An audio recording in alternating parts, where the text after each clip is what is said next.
The vast Nevada desert is famous for atom bomb blasts and mysterious military installations. It's been said there's secret stuff out there that could make Star Wars creator George Lucas drool. Billions has been spent by the government on projects you and I never see.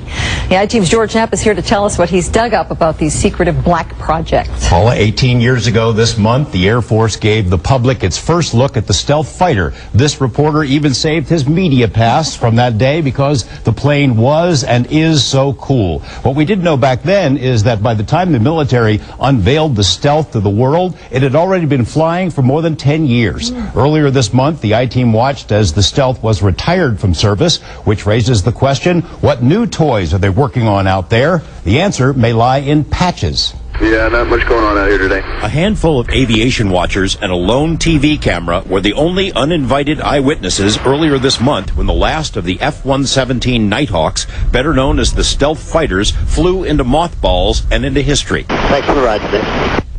Thank you for the show. As far as outsiders know, there's nothing else of note going on at the Tonopah Test Range, a.k.a. Area 52.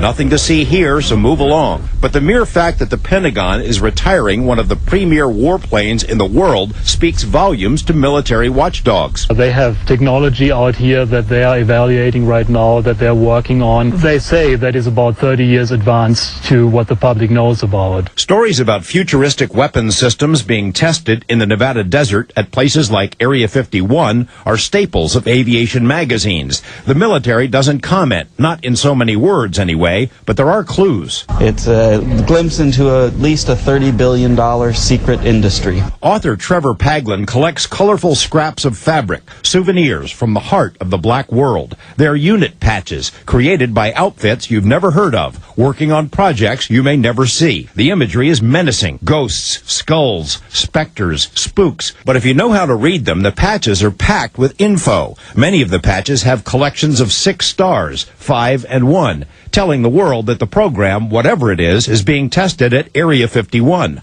The lightning bolt is associated with electronic warfare. One way to guess what they mean is to look back at programs already acknowledged. Grim Reapers was one of the old stealth squadrons at Tonopah, and it was the Grim Reapers and the Night Stalkers. And when those units became public, they had to change their names. Grim Reapers apparently was too satanic for the military brass, and so they became the Ghost Riders. There are a lot of inside jokes. This acronym, NOYFB, is telling the world in not too polite terms to butt out. The exact words will come to you in a minute. In a nod to the persistent stories about ETs in the desert, there's a patch for Mars, Materials Application Repair Section, whose members were known as Martians. Their job was to repair radar-absorbent coatings on stealth planes. There are plenty of other aliens, too. The Latin inscription means, let them hate so long as they fear. This patch for the classified Flight Test Unit 509, the same unit involved in the infamous Roswell incident, includes a reference to an old Twilight Zone episode, To Serve Man, in which aliens ate humans. One version includes the Latin phrase, tastes like chicken. Sometimes the clues are not obvious until it's too late. This is the patch for the bird of prey. Note the shape of the handle on the sword. It's the same shape as the aircraft, which flew at Area 51 for 6 years and was then retired without ever being publicly acknowledged. When they retired the bird of prey, nobody had heard of the bird of prey before. Then all of a sudden, they retired it. Every one of the patches tells its own story. Many are completely indecipherable. The Minotaur, the Night Stalker, the Vindicator.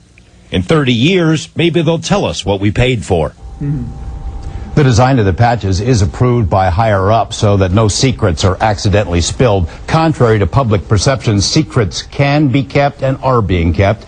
We see what they allow us to see. Gulf Breeze, Florida. 17 years ago, this was the location for one of the most sustained series of flying saucer sightings in American history. Anytime that somebody says that there is something doesn't necessarily mean there was something. They have to be able to meet a scientific criterion of being real. Upon coming across the Gulf Breeze sightings, however, the configuration was radical enough that we could see up inside. And that was up inside was light, and it as though it was hot. and not only that, but it was circular in configuration. Boyd Bushman thought he recognized what was powering these saucers, and he recognized it because he himself had worked on the technology. Bushman had spent 35 years in the forefront of weapons design, inventing the prototype of the Stinger missile before moving to Lockheed, at the heart of the American military saucer industry. This is nothing more than 250 turns of number 30 wire, and we took the leads and plugged it into standard house current. What happened next astonished everyone. And there it is. Even now, Bushman doesn't fully understand how this works. But when he saw the photographs of the Gulf Breeze saucers, he began to wonder if they were using the same technology. See, it starts smoking. This experimental coil is extremely dangerous and becomes very hot within seconds. But Boyd believes that explains the white glow inside the Gulf Breeze saucers, which he thinks are unmanned drones. If you modify the voltages and the frequencies, this configuration may well fly. In fact, should fly perfectly well, and we believe that that's what the people in the Gulf Breeze experiment did. We have many, many little caveats to the top secret areas. I've been in many of them. Did indeed stumble across this and probably did develop it. Major Alexander P. Deciphering, one of aviation's most far-sighted pioneers, unveils his latest brainchild. This strange device is a model of his Ionocraft, a flying platform which he says could be put into operation 60 miles above the Earth. It draws its propulsion energy from the sun or light sent from the Earth. The top of the platform is energized and power is drawn from the bottom. The smoke shows how the platform, with no moving parts, creates its own lift. The Major says one platform above New York, another above Los Angeles, would permit direct television communication. It could intercept intercontinental missiles. The inventor says the Ionocraft would throw a curtain of safety around the U.S.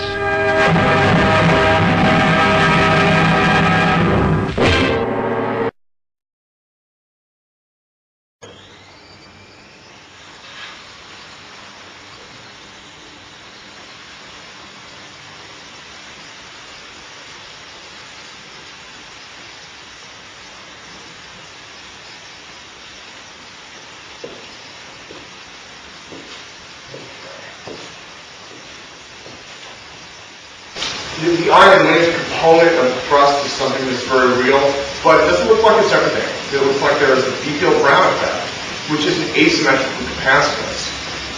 Now again, there is a high voltage between the corona wire and the foil. That sets out the capacitance between the two.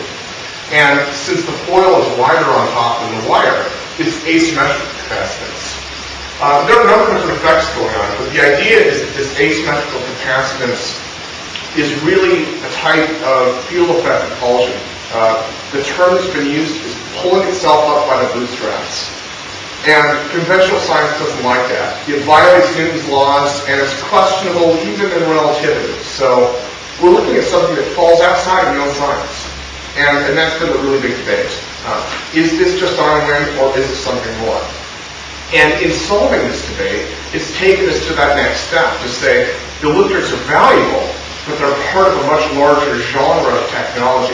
And that genre of technology isn't subject to debate. It's something so much larger, more massive, that when it takes off, no one will question whether or not it's iron wind. And the thing that was very strange was there was no sound. After 30 seconds, the object moved off, away from his patrol car.